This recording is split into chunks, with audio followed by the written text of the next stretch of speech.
Bueno, hoy es el 30 de abril de 2024 y estamos en el seminario de topología de la UAM Iztapalapa.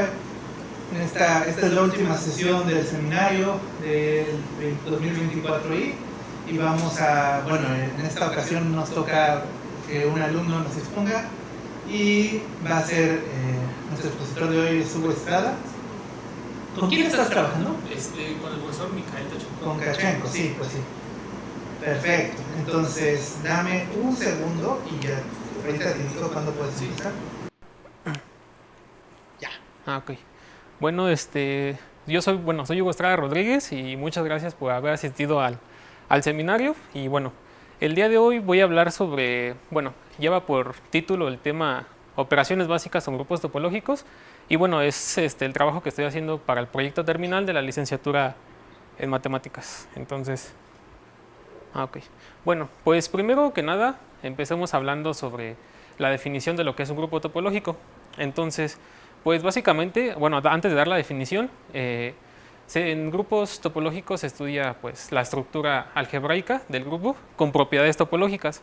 Entonces, pues vamos a definir a un grupo topológico como una terna de un conjunto, una topología y una operación denotada con esta operación, el puntito.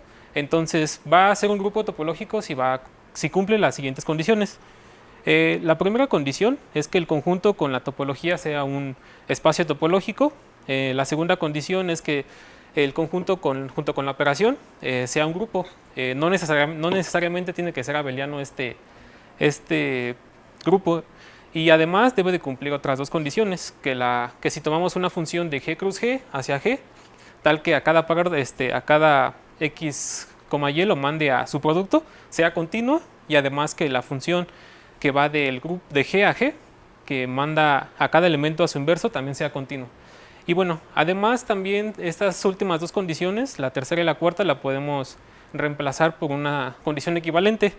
Esta condición equivalente es que si tomamos una función que vaya de g cruz g hacia g, que aplique que a cada par ordenado x, y lo mande a x por el inverso de y, también sea continuo.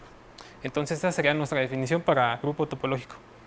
Ok, entonces, los ejemplos clásicos para grupos topológicos, pues es simplemente tomar un conjunto, lo llamamos G, y lo vamos a dotar de la topología discreta, es decir, la que está conformada por todos los subconjuntos de G.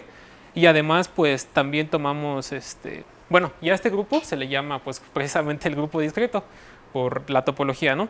Y otro ejemplo es el de los reales, el de los números reales junto con su topología usual, y la operación que vamos a tomar ahí es la operación suma. Entonces, pues si vemos, pues sí, obviamente cumple esta propiedad. Entonces, por el producto de dos números reales está ahí y su inverso también. Entonces, esos serían los ejemplos para grupos topológicos. Ahora, quise meter la definición de traslación, ¿no? Si consideramos un grupo G, un grupo topológico, y tenemos un elemento que le llamé G minúscula, fijo, y tiene que ser pues arbitrario dentro de este grupo topológico, definimos a sigma de G, sigma de G y a phi de G con el elemento G fijo, y pues simplemente vamos a multiplicar el elemento por la izquierda y por la derecha. Entonces pues vamos a llamar a estas las traslaciones por G, derechas e izquierdas respectivamente. Entonces, estas traslaciones lo que tienen de interesante es que son homeomorfismos, al igual que la función inversión. Es decir, pues se cumple que es una función biyectiva, tal que la función sigma, la función phi sean continuas y su inversa también. Entonces, pues vamos a ver, ¿no? La demostración pues es simplemente, por definición, el producto es continuo. O sea, si tenemos el producto, tenemos la definición de la traslación como el producto de dos elementos del grupo. Entonces, pues es continua porque es un grupo topológico, por la definición. Además, pues tenemos que mostrar que sea inyectiva, suprayectiva, y que su función inversa también sea continua. Entonces, pues consideremos primero la imagen de dos elementos dentro del grupo, y aplicamos la definición para la traslación derecha, y después vamos a multiplicar por g a la menos 1 en ambos lados, y pues se simplifica que es el mismo punto, ¿no? Entonces es inyectiva. Ahora, para mostrar que es su proyectiva, pues tomamos un elemento en el contradominio y vamos a ver de qué elemento viene de G cruz G. Entonces, pues tomamos un elemento B en el contradominio y entonces si tomamos la traslación de B por G a la menos 1, pues es precisamente la B. Entonces, pues también es su proyectiva. Y además, para la función inversa, pues si tomamos el elemento inverso de G a la menos 1, pues vamos a ver que es precisamente la función inversa de la traslación derecha. Entonces consideramos esta traslación, aplicamos la definición que es AG y bueno, aplicamos aquí el G a la menos 1 y pues es simplemente A. Entonces, pues esta G a la menos 1 es la inversa de la traslación derecha. Y de manera similar se hace para la traslación izquierda, es decir, pues vamos ahora a tomar sigma de G en A, sigma de G en B y vamos a aplicar, pero pues sería exactamente lo mismo, o sea, G de A y G de B. Y seguimos los mismos pasos. Ahora, para mostrar que la función inversión también es un homeomorfismo, pues tenemos que mostrar exactamente los mismos pasos. Entonces, es continua esta función f, precisamente por la definición de grupo topológico, la cuarta condición. Y bueno, vamos a mostrar que es inyectiva. Entonces tomamos dos imágenes distintas, bueno, dos imágenes para esta función. Y bueno, como estamos hablando de un grupo algebraico, pues entonces el inverso, tendría que ser, esto implica que X sería igual a Y. Esto por la definición de grupo topológico del inverso de un elemento. Entonces, y bueno, para ver que es sobreyectiva, pues un elemento que esté en el contradominio será f de a la menos 1 y esta será la función de inversión. Perdón, este será el elemento que viene de la imagen y por lo tanto su proyectiva. Y la inversa pues es ella misma, entonces también se cumple que es un homeomorfismo. Esta lo quise poner porque, bueno, dentro de las operaciones se ocupan mucho en los teoremas las traslaciones. Se ocupan traslación izquierda, traslación derecha para conjuntos abiertos. Entonces, pues por eso quise poner la definición de lo que es traslación. De hecho, ahorita lo vamos a utilizar esta definición de traslación. Entonces, ok. Bueno, así como nosotros hablábamos de pues, morfismos en grupos, igual aquí en grupos topológicos vamos a hablar de lo que son los homomorfismos o homorfismos, ¿no? Entonces consideramos una función que igual le llamé phi, de un grupo topológico G hacia un grupo topológico H. Bueno, este será un homomorfismo continuo, ¿sí? Si para toda vecindad que tomemos dentro del contradominio W, del elemento identidad, entonces existe una vecindad del elemento identidad en G, tal que al aplicarle la función phi se quede contenido en esa vecindad. Entonces, bueno, yo quise poner esta equivalencia de función continua, pues precisamente porque la continuidad solamente la probamos en el elemento identidad. Y bueno, de hecho investigué que había algo equivalente en análisis funcional. Yo la verdad no conozco mucho de eso. Y bueno, decía algo que también en un operador lineal, pues para ver que era continuo un operador lineal, solamente se probaba la continuidad en el elemento de identidad. Entonces esto también se cumple en grupos topológicos. Bueno, es solamente hacer esa observación. Y también aquí, pues simplemente con que busquemos la continuidad en el elemento de identidad, pues será continua en todo el grupo. Y otra definición es la de morfismo abierto, ¿no? Entonces consideramos igual la función phi que vaya de G al grupo topológico H y digamos que este morfismo es abierto si para toda vecindad U del elemento de identidad en el dominio, es decir, tomamos al revés, existe una vecindad W en H del elemento de identidad ahí, tal que el W se quede contenido en la imagen de U. Entonces es algo similar, no es lo mismo exactamente, perdón, obviamente.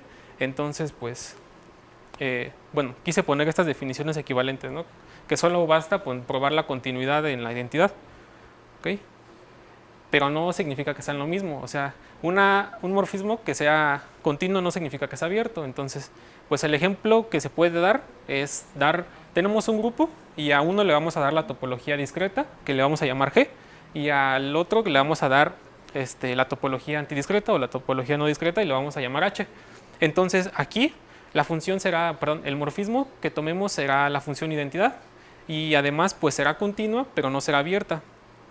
Entonces este es un ejemplo de cuando no sucede que sea abierto. Sí es continua pero no es abierto. ¿Okay? Bueno, ahora como en grupos hablábamos de isomorfismos, en grupos topológicos pues también vamos a hablar de isomorfismos topológicos. Pero aquí pues vamos a considerar una función biyectiva que la vamos a llamar f de un grupo topológico G a un grupo topológico G'. Y bueno, se van a llamar, se le va a llamar isomorfismo topológico si la función f es continua. Bueno, ya vimos que es biyectiva, tiene que ser biyectiva. Y además su función inversa también sea continua. Entonces pues nada más se denota de igual manera como en grupos. G es topológicamente isomorfo a H. Ahora, ok, entonces ya podemos hablar ahora de cuando tenemos subconjuntos y cerraduras de subconjuntos dentro de un grupo topológico. Entonces aquí ya vamos a hablar sobre el operador cerradura. Bueno, la proposición nos dice si tenemos dos subconjuntos arbitrarios dentro de un grupo topológico, aquí pues no necesariamente A tiene que ser distinto de B, de hecho ahorita vamos a utilizar eso, ¿no? Son subconjuntos de un grupo topológico G, entonces pues se cumplen 4 condiciones. Entre ellas pues está el producto de las cerraduras, la cerradura de la función del conjunto a la menos 1, tenemos también el producto de dos elementos por la cerradura de un subconjunto y también la cuarta condición. Entonces esta operación cerradura ya la podemos utilizar dentro de este grupo topológico. Esta demostración no la quise poner pues por obvias razones, está llevaba mucho tiempo explicarla, pero solamente pero sí la vamos a utilizar, entonces pues bueno. Ok, ahora hablemos de la operación de tomar subgrupos, ¿no? Es decir, a partir de los grupos topológicos que ya tenemos, obtener unos nuevos grupos topológicos, por así decirlo. Entonces, pues de manera natural, como en topología o en espacios topológicos utilizábamos subespacios topológicos, pues aquí vamos a utilizar la operación de tomar subgrupos a partir de los ya conocidos. Entonces, sea G un grupo topológico y tenemos un subconjunto de este grupo topológico, pues vamos a decir que este H subconjunto será un subgrupo de este grupo G. Perdón, será un subgrupo topológico si cumple con dos cosas: que el grupo sea algebraicamente sea un subgrupo de G, y además que el H sea un subespacio con la topología inducida del espacio topológico, ¿no? G. Muy bien, entonces, pues aquí también es algo claro. Bueno, si tenemos un grupo topológico y un subgrupo topológico de G, entonces este H es un grupo topológico también con la topología que hereda G. Y bueno, la demostración pues es simplemente tomar la restricción de una función continua que es continua. Entonces, en particular, pues esta función también será continua, por lo que se cumple que este H, que es un subgrupo, también sea un grupo topológico con la topología que hereda del grupo G. ¿Ok? Entonces, ahora vamos a ver algunos resultados ya con cerraduras y tomando subgrupos. Bueno, recordemos primero que en teoría de grupos, un grupo se le llama normal si teníamos que A por n estaba contenido dentro de n para cualquier elemento dentro de un grupo, ¿no? Entonces, esta condición también era equivalente a decir que el A por n por A a la menos 1, donde A es un elemento en G, sea igual a n, ¿no? Entonces, bueno, antes de decir, de dar la proposición, tengo que mencionar algo, pues sí, o sea, una observación, ¿no? En el libro que me estoy basando, que es el del profesor Tachenko, aquí lo normal no dice que sea normal, sino lo maneja como invariante, o sea, precisamente para no hacer pues confusión con el axioma de separación, porque bueno, si tenemos un subgrupo no podemos decir que sea normal, o que estamos hablando de la normalidad de este grupo, ¿no? Entonces ahí lo maneja como invariante, pero pues yo, como no voy a hablar en esta charla sobre los axiomas de separación, pues sí lo quise poner como normal. Entonces, pues esa es la observación. Una pregunta. Sí. ¿Del libro dices el libro de Tachenko? ¿Cuál libro? Ese es el libro que se llama bueno, ¿Es el que es editado por la sí, UAM? No, es el del profesor, ¿O es el que es en inglés? Así, sí, es en inglés. Que es grueso y que, ajá, el azul. que tiene como 5,000 páginas. Bueno, estoy exagerando. Pero... Sí, es ese. Sí, ya. Perfecto. Entonces ahí sí lo maneja como invariante, pero pues yo precisamente digo eso porque se confunde con el axioma de separación. Entonces, por eso es que le puse normal, porque ya no voy a hablar de axioma de separación en esta charla, ¿no? Entonces, pues la proposición nos dice que si tenemos un grupo topológico, otra vez G, y tenemos ahora subgrupos H y N, entonces la cerradura de H también seguirá siendo un subgrupo, además de que si tenemos un subgrupo normal de este G, su cerradura también seguirá siendo un subgrupo normal. Y la última condición nos dice que si tenemos un subgrupo, bueno, un subgrupo H es abierto, sí y solo sí, su interior no es vacío. Ok, entonces aquí es donde vamos a utilizar las ya mencionadas, bueno, la que no puse la demostración, esta de aquí, vamos a utilizar esta proposición. Entonces, bueno, solo lo pongo aquí. Ok, entonces para el primero, pues para ver qué es un subgrupo, pues hay que probar que la función del producto y la de la inversión sean continuas, ¿no? Entonces, pues veamos que este H es un subgrupo. Entonces, puesto que es un subgrupo de manera algebraica, pues tenemos que H, el producto de H por H está contenido en 1. Y por la proposición anterior, es decir, esta de aquí, vamos a utilizar que A sea igual a B. Simplemente, en vez de A y B, vamos a poner al conjunto H, ¿no? Entonces, será H por H está contenido dentro, pues, del cuadrado de H. Entonces se va a cumplir estas contenciones de aquí.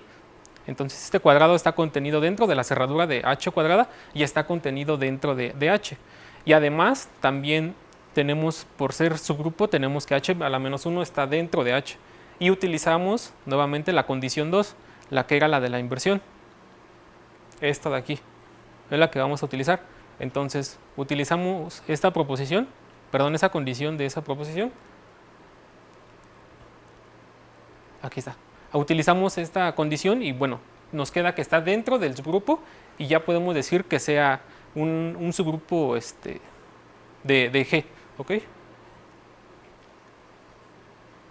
Para el segundo es mostrar que si tenemos un subgrupo normal N, hay que mostrar que su cerradura también es un subgrupo normal. Entonces, al ser N un subgrupo, se cumple esta condición, que es la que ya había puesto al inicio de la definición de subgrupo normal. Y si aplicamos nuevamente la tercera condición de esa proposición, pues vamos a ver que esta cerradura, digamos, se extiende sobre A a la menos 1 por A. Entonces esta es la igualdad por esa condición. Entonces, pues también se cumple que sea un subgrupo normal. ¿Ok? Y la última condición era decir cuando un subgrupo es abierto. Entonces, si tenemos un subgrupo abierto, pues entonces, por definición, todos sus puntos son interiores y por lo tanto no es vacío. El problema sería cuando tomamos un punto interior y mostrar que este H sea un subgrupo abierto. Entonces, tomemos un punto interior de este subgrupo H en G. Entonces, existe una vecindad del elemento identidad tal que este X multiplicado por este U esté contenido dentro del subgrupo. Entonces, tomemos ahora otro punto que lo llamé aquí Y dentro de H. Entonces, pues vamos a sustituir el Y a la U. Simplemente pues se pone por X a la menos 1 por X y además pues este X por U está contenido dentro de H, es por eso que aquí pues se sustituye el H y está contenido dentro del grupo, es decir, este H pues es un subgrupo abierto. Ok, bueno, ahora otra operación que es acerca de los cocientes de grupos topológicos. Entonces, de igual manera no quiero dar más cómo es la estructura de esta operación, de cómo se define y no dar tantos teoremas ni demostraciones porque pues son muchos, o sea, por el tiempo. Entonces, bueno, para definir primero el cociente de estos grupos topológicos, pues se tiene que definir una topología de un grupo en el conjunto de clases laterales. Entonces, si tenemos un grupo topológico y tenemos un subgrupo H de G, entonces tenemos que definir una relación, y se define una relación de equivalencia en G, como A relacionado con B, sí, solo si A por B a la menos 1 está dentro de H. Entonces, las clases de equivalencia de esta relación, pues son de igual manera las clases laterales derechas, que son G entre H, pues será simplemente multiplicar H por A con A un elemento en G, y de manera similar pues se definen para las izquierdas, ¿no? O sea, A por H. Entonces se denota en los teoremas y en los resultados se denotan para la misma notación para las derechas y para las izquierdas. y los resultados son equivalentes, ¿no? Tanto para clases laterales derechas y para clases laterales izquierdas. Entonces, bueno, ahora para introducir la topología del grupo cociente, primero consideremos una base de nuestro grupo topológico y consideremos un subgrupo de este G. Y vamos a definir esta vega rigoleada asterisco como todos los U asterisco, tal que U pertenezcan a la base. Y este U asterisco van a ser todas precisamente esas clases de un X que está contenido dentro del U. ¿Okay? Entonces, el espacio cociente pues se define precisamente como el cociente de G entre H o grupo cociente de G entre, bueno, es lo mismo. Ahora vamos a estudiar las funciones canónicas de este grupo cociente. Entonces, vamos a definir la función canónica, bueno, va a ir del grupo hacia el grupo cociente, y a cada elemento que tomemos aquí en G le va a asignar su clase lateral. ¿Okay? Entonces, su clase lateral h de x o recíprocamente hx para las izquierdas.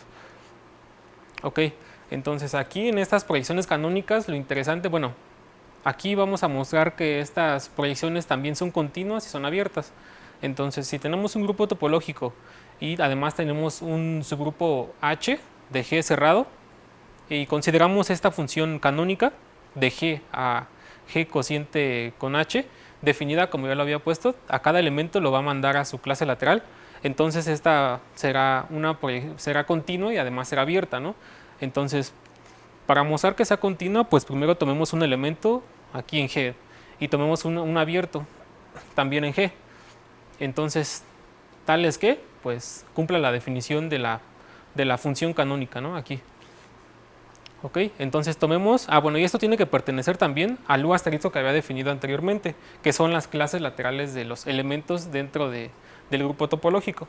Entonces, para probar la continuidad, pues debemos encontrar un abierto que sea vecindad de X en el grupo, tal que al aplicarle la función se quede contenido dentro de este U asterisco. Entonces, el conjunto que nos sirve, ese es precisamente el conjunto, si consideramos a H con U, será un abierto. Y bueno, de hecho, porque me faltó mencionar por qué este V es un abierto, ¿no? De hecho, pues una de las, bueno, para mostrar que es abierto ese V, entonces V es igual al H por U. Entonces hay un teorema que nos dice si tenemos sea G un grupo topológico y consideramos M un subconjunto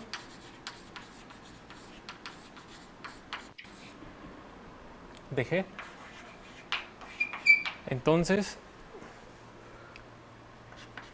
pues se va a cumplir que bueno, si consideramos un abierto, llamémosle W, es abierto, entonces el M por este W y además pues el W por este M también serán abiertos.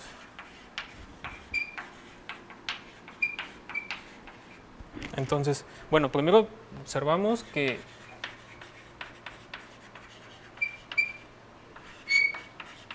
el M por el W y el W por M son precisamente la unión de todos los M por W, tal que M está contenido en M, aquí M mayúscula. Y lo mismo para acá, W por M, tal que M está contenido en M. Y son una unión de abiertos, o sea, estos de aquí, el MW minúscula, pues son precisamente las traslaciones, es decir, ya que el MW pues es precisamente tomar la traslación en M del elemento W y WM es la traslación del... aquí es derecho. sigma de m del elemento W. Entonces aquí pues es una, bueno, aquí en esa, para mostrar que es un abierto, pues precisamente hicimos uso de las traslaciones. Entonces yo quise poner también eso de las traslaciones porque, bueno, no en todas las demostraciones, pero sí en algunas se utilizan mucho las traslaciones. De hecho, también, antes de seguir con la demostración, una observación importante es que esta equivalencia que yo di de morfismos abiertos y continuos, bueno, también se muestra precisamente utilizando las traslaciones. Entonces aquí es otro ejemplo donde las traslaciones también están dentro de estas demostraciones, ¿no? Entonces ahí utilizamos traslaciones, aquí también, entonces por eso se me hizo importante dar la definición de traslación. Ok, entonces por lo que vimos... Oye, una pregunta, sí. Ahí en el pizarrón pusiste 1, ¿vas a poner 2 o nada más era ese? Bueno, no, solamente es que son varias condiciones, pero la primera condición del teorema solamente es lo que necesitamos. Pero sí es un subconjunto de G, entonces aquí solo vamos a ocupar esta, ¿sí? Ok. Sí. Gracias. Ok, entonces, pues nos quedamos ya en que este V es un conjunto abierto en G, ¿no? Por lo que vimos acá. Entonces, además, ahora si consideramos la imagen de este V, que pues es precisamente el H con el U, pues es exactamente el U asterisco y por lo tanto es continuo. Ahora, para mostrar que es abierta esta función canónica, entonces consideremos un conjunto abierto U de este grupo topológico y consideremos una base de la topología de este grupo G. Entonces, pues este U será igual a la unión de todos estos BJ, donde los BJ pues son elementos de la base. Entonces, pues sustituimos cuando evaluamos en el abierto de G, y pues nos queda que pi de U es igual a la unión de todos estos BJ, pero precisamente serán los básicos dentro del contradominio. Entonces será un conjunto abierto. Lo interesante de esta función canónica, también lo quise poner, es que es una función continua y es una función también abierta. Sin embargo, no necesariamente tiene que ser cerrada. Entonces, pues hay que dar un contraejemplo para ver que no sea cerrada esta función canónica. Bueno, entonces tenemos que mostrar que si tenemos un conjunto abierto, pues su imagen no será un cerrado, ¿no? Entonces consideremos primero al grupo topológico de los reales con la operación de la suma y sus topologías usuales. Y como subgrupo tomemos a los enteros. Entonces tomemos el cociente de R entre Z y vamos a definir, bueno, sus clases serán Z más X, donde X es un número real. Y vamos a definir una función que igual la llamé phi, que vaya de este grupo cociente al 0, 1, con el 0 cerrado y el 1 abierto. Tal que, bueno, aquí está definida cómo se va a utilizar la función. Y bueno, además notemos que esta función es biyectiva, es igual, se hace lo mismo que con las traslaciones, mostrar que es inyectiva, suprayectiva, etc. Y además vemos que es un homeomorfismo si damos a este intervalo 0, 1 la topología que hereda de los reales. Entonces vamos a considerar un conjunto que es cerrado en los reales. Tomamos el 1 más 1 sobre 1, 2 más 1 medio, 3 más 1 tercio, etc. Y a la hora de aplicar la función canónica, esta función de aquí, tiene que ser un cerrado dentro del intervalo porque es homeomorfo con la topología que se le da a los reales. Sin embargo, no es cerrado precisamente porque no tiene aquí el 1, ¿no? Entonces, pues aquí notamos que esta función no necesariamente tiene que ser cerrada.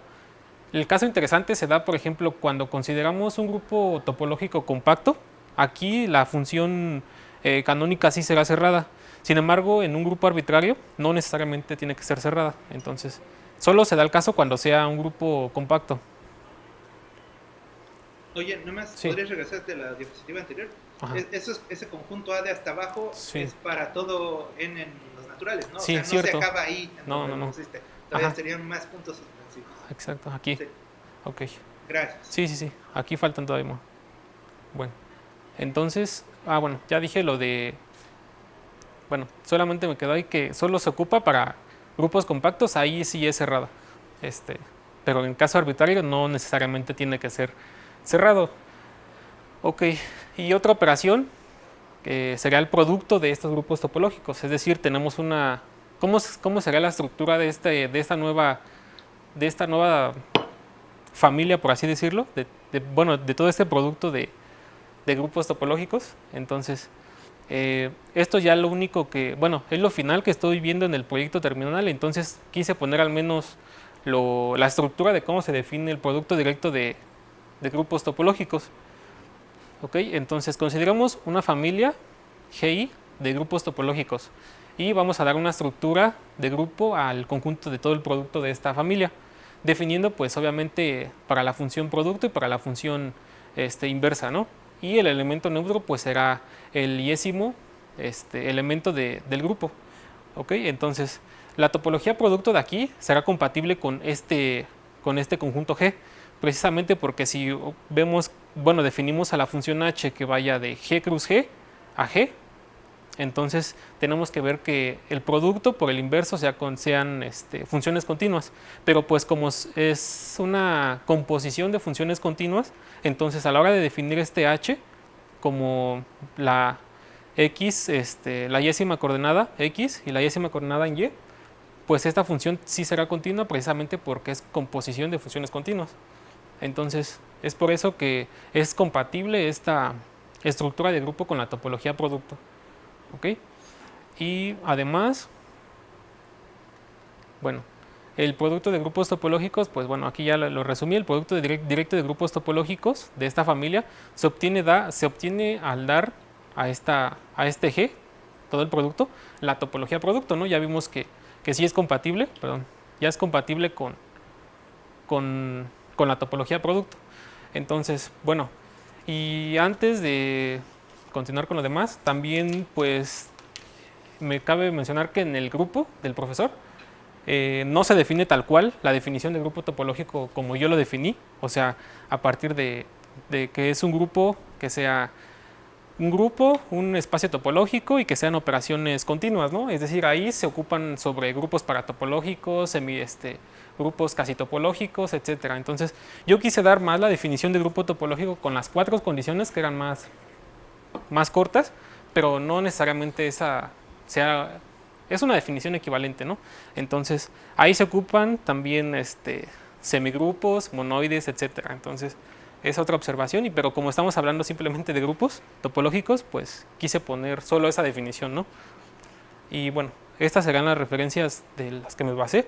Es el libro del profesor, Topological Groups and Related Structures and Introduction of... Es este libro. Y el segundo libro en el que me basé, pues es el de topología general, de Engelking, para sacar varias cosas. Y bueno, sería todo por la charla, todo lo que traigo. Muchas gracias. Aunque creo que esa segunda referencia te falló, porque esa no es sí. El libro de Engelking, pero bueno, no el que quieres, ese era otro artículo. Hoy se apagó. El autor sí es ese, ¿no? Ya pues. El autor que habías puesto, ahí está. Sí es sí. Y ese más bien es como un artículo sobre Kuratowski, sobre la vida de Kuratowski. Pero bueno, ajá. Sí. No importa, ni modo. Así pasa a veces. Pues estuvo bueno la plática, me gustó que gracias. Pues fue un pequeño cursito rápido, express de grupos topológicos, ¿no? Ajá, sí, de hecho pues no quise poner tantas cosas sobre compacidad, conexidad o algo así porque pues sí son muchos resultados y ocupan además muchas proposiciones y corolarios anteriores. Entonces quise al menos dar la estructura de cómo se define, por ejemplo, el cociente, el producto y la operación de tomar subgrupos, etc. Entonces, pues era básicamente eso. Sí, y bueno, nada más comento de lo que dijiste al final, de que los subgrupos, de los semigrupos y grupos paratopológicos y todo eso. Pues sí, ya es cuando quieres ver las cosas más, ¿cómo decirlo? Lo más, así como decía un profesor, con lupa, ¿no? Dices, a ver, si necesito esto, si se necesitará esto, o nada más necesito, ¿qué tanto necesito, no? ¿Qué tantas hipótesis necesito? Pero creo que sí estuvo bien que hablaras de grupos topológicos porque es lo más natural, ¿no? Ya los otros refinamientos, pues ya los puede uno ver aparte, ¿no? No sé cómo decirlo. Pues no sé si alguien tiene alguna pregunta. Ya varios son de aquí, expertos en eso, ¿verdad? Sí. Bueno, al menos No. dos, ¿verdad? Bueno, una pregunta. Ya que estamos hablando acá de algunas operaciones de productos económicos, ¿qué pasa con la operación de tomar clausura en un grupo topológico? Clausura de grupos topológicos. Sí, por ejemplo, bueno, más que todo, si yo tengo un subgrupo, un grupo topológico, ¿qué pasa con su clausura? Bueno, es que de hecho ahí se tendrían que definir los objetos abiertos que se definen como las intersecciones de productos de conjuntos abiertos. Era como. Igual algo así venía en el libro del profesor. Diego, bueno, Hugo, perdón. Diego. Nos equivocamos con los nombres. O sea, mi pregunta va específicamente a lo siguiente. Si yo tengo un subgrupo, un grupo topológico, ¿sí? Y yo lo cierro, ¿no? Sí. Con su cerradura, pues, ¿qué pasa con esa clausura? ¿Sigue siendo un grupo topológico? La clausura de un subgrupo. ¿Sí? Sigue siendo un subgrupo. De hecho,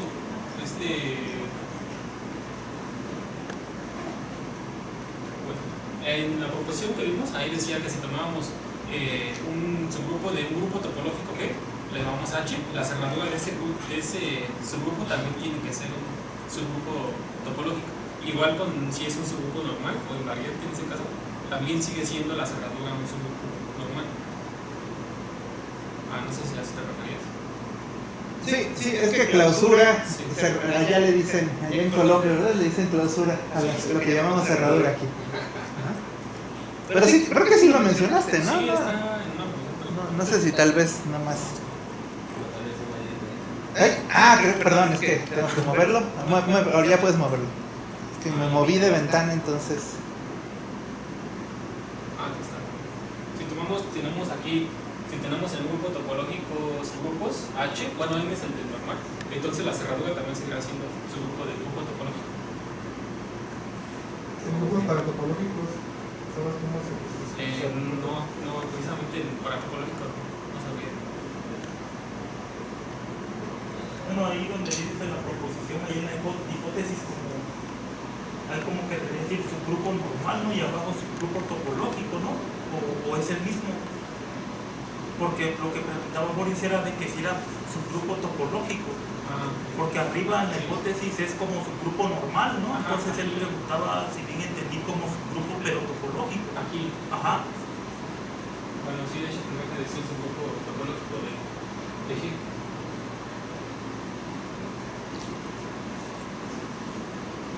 Bueno, pero lo difícil es probar que es subgrupo, ¿no? Que es topológico, pues es porque es subespacio, ¿no?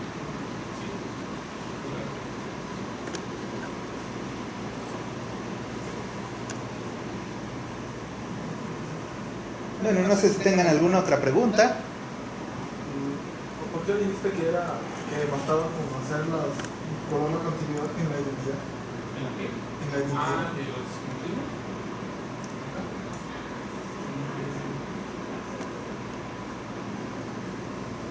En esta, ¿no? La definición para un morfismo, bueno, entre grupos topológicos solamente bastaba probar la continuidad dentro de la identidad. O sea, simplemente tomamos las vecindades de la identidad dentro del dominio, del contradominio, y pues si pasa pasa la condición que está aquí, entonces pues será continua dentro de todos estos grupos. Igual, bueno, yo quise poner esto, me hizo interesante. Solo bastaba en la identidad. Yo tengo otra pregunta. Es que dijiste en algún momento que habías visto en análisis algo análogo de análisis funcional. ¿Te acuerdas qué dijiste? Sí, es que bueno, leí eso. Ajá. En un libro decía que también que en análisis funcional, decía, bueno, para los expertos en análisis funcional, bastará o recordarán que en un operador lineal continuo bastaba solo probar la identidad, bastaba solo probar en la identidad la continuidad. Decía que era algo similar a lo que pasaba en grupos topológicos. Sí. Eso se llama ser un espacio homogéneo. Un espacio. Sí. Bueno, y es que en análisis funcional los espacios son espacios vectoriales, ¿no? Sí, espacios vectoriales. Y pues es lo mismo que, bueno, no es lo mismo, quiero decir que, que los grupos, que esos son grupos, ¿no? Entonces, de hecho, este teorema que tú mencionaste es más general, ¿no? O sea, el caso de los espacios vectoriales, pues es un caso particular de este, ¿no? Sí, mencionaba eso sobre espacios topológicos. Y también por ahí hay un teorema, diste tú un ejemplo, bueno, nada más es como para comentarlo, ¿no? Sí. Diste un ejemplo de que una función continua que no era... ándale, ese. Déjame mover la cámara para que recordemos, bueno, para que los que estén viendo recuerden Que no era cerrada. ¿No? que no era cerrada, no, que no era abierta, ¿no? Sí, continúo con No la era nada, No era... O se refieren al. Pues en este caso, en este ejemplo... ¿Cómo era? De los reales, creo que no son los reales.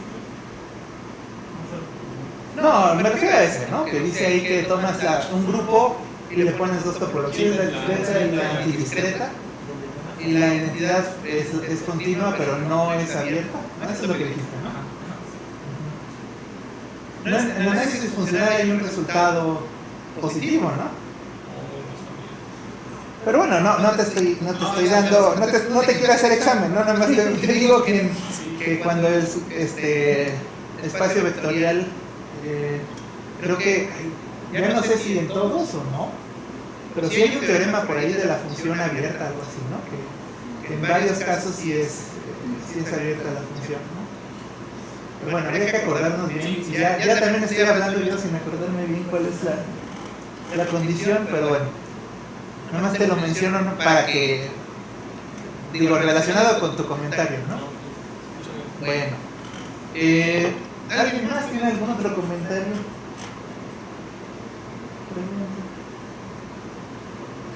¿No? Bueno, pues primero antes de terminar la transmisión vamos a darle un aplauso, por favor, ¿no? Al final de la plática. Y ahora me gustaría, antes de apagar la transmisión, los organizadores podrán pararse ahí enfrente. Nada más para si quieres nada más para presentarlos. Sí, te lo puedes decir. No es examen, nada más para que se vea quiénes son los organizadores. Pásame. Gracias. Ya está el micrófono. Ya está el micrófono ambiental de todas formas. Pero también es eso. Sí, bueno. Pero pongo primero la cámara. Vamos a cerrar aquí esto. ¿Cómo cierro esto? Pongan, sí, no me espérense por ahí. Sí. Entonces ellos son nuestros alumnos organizadores. ¿Podrían decir su nombre? Ángel Calderón de Lobos. Diego Torres. Ángela Ruiz. Pues sí, les agradezco mucho y yo me voy a parar, aunque asuste a la audiencia de que nos vea en el futuro. Yo estoy aquí, soy profesor de la UAM Iztapalapa, nada más Rodrigo Hernández. Les agradezco a estos tres que me hayan ayudado, sin ellos no pude haberlo logrado, porque la verdad es mucho trabajo, pero bueno, nada más quería decir eso porque es el último seminario de ¿no? Entonces ya llevamos como 16 seminarios, ¿no? Más o menos. Entonces, pues muchas gracias. También ha habido otros organizadores por ahí. ¿Quién más fue organizador? César, que no está, ¿no? Y nos ayudó Ángel Andrade, ¿no? Algunas veces también. Bueno, pues gracias. Entonces ya vamos a apagarle aquí. A ver si me vi. Sí, porque qué tal si estaba ahí en la esquina o algo así, no sé. Bueno, muchas gracias. A ver, vamos a hacer.